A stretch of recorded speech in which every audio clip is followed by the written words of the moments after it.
Ratchet, we are clearly not prepared for this. We should have contacted the Rangers to warn them of the attack. Yeah, like they'd know who we are. But you said they were your friends. What? I think you're quoting me out of context.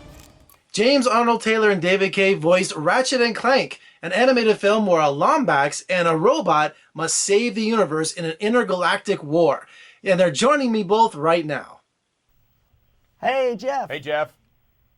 All right, guys, I hear the universe is under attack and a Lombax and a robot are going to save us all? That's right. That's right. Wait, that's too much pressure. No, we can do it, Clank. We can do it. Yeah, who else are you going to call but a Lombax, whatever that is, and his buddy Clank? All right, guys, Ratchet & Clank, I understand, has a long history in the video game world. I've never played it, but it looks amazing.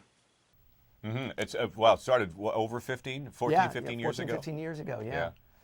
And we never would have dreamed that we'd keep going, and we've done so many different titles as these characters, and now the movie, and it's great that we got to keep our roles in the movie, and we work with some great celebrities in it as well. John Goodman, Bella Thorne, Rosario Dawson, Paul Giamatti, Sylvester Stallone, and then us. You know, I have a scene with Rosario Dawson. Just saying. You and her. Her and I had a little special Well, scene. there's some little special going on there.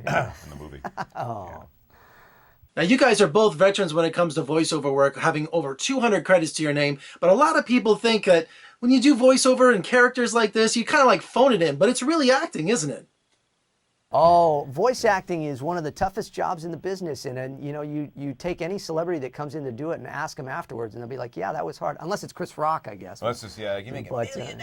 I just go in and they give me $1 million. No, it doesn't happen that way. It's a lot of work, and you have to convey everything with your voice. It's a great thing, though. We love it. We've both done it for a very long time. You can be anybody behind a microphone. You can be the big guy in here. You can Be a little thin guy. You can do whatever, yeah. So, I mean, we get to be all sorts of characters. I mean, again, I'm 5'4", 115 pounds, and I was the voice of Fred Flintstone for 10 years, so you never would have guessed that a little guy like me could be yabba-dabba-doo. You guys could show up in your bathrobes, like, who would know? That's the thing. Hey. Who told you? Yeah. Jeff? I know that somebody told. Yeah, because I must admit, it was a session for someone I can't name, but I had to run out to the studio in the bathrobe and go, quickly. In the pajamas too, yeah. Might have been last week tonight, John Oliver. Excuse me. Yes. But that's sort of a running gag around the studio back in New York. That so you're wearing your robe today, Dave? Yeah.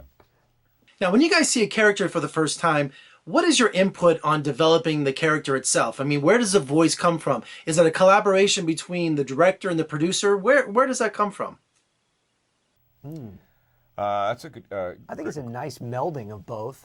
Yeah, there's certain things that we'll try right out of the gate, and if the director needs a little more emotion or a little more straightforward, then he'll let us know.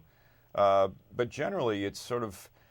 We always get some nice stuff right out of the gate, generally. Yeah, the first take is a lot of times where the magic kind of happens because it's the first time we're really reading that out loud. Usually with voice acting, you get the script pretty much when you walk in. Maybe if you're lucky, you get it the night before. Yeah.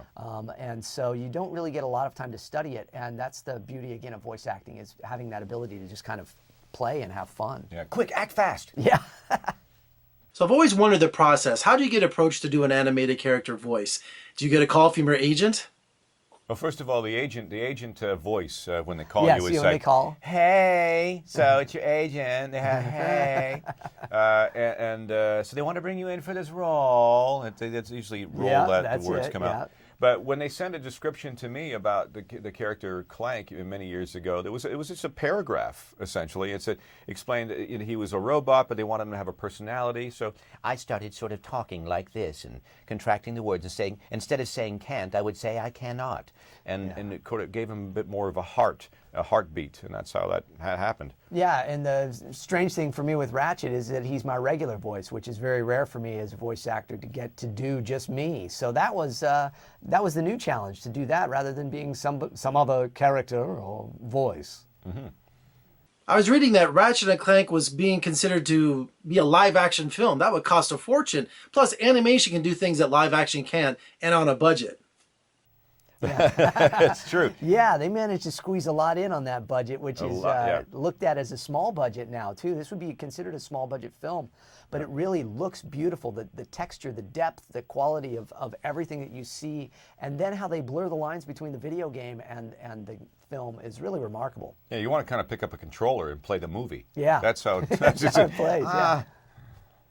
All right, guys, do me a favor. Tell everyone to go see Ratchet & Clank in theaters this weekend.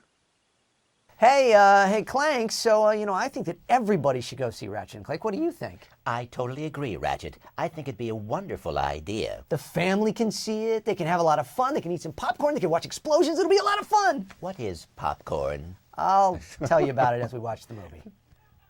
That's awesome, guys. Hey, come visit us in Las Vegas real soon. Okay, absolutely. Thanks, Jeff. All right. All right, for more reviews and interviews, just surf on over to my website at vegasfilmcritic.com. Check out my podcast on iTunes. And if you like what you see, which I know you do, give me a thumbs up, subscribe, share.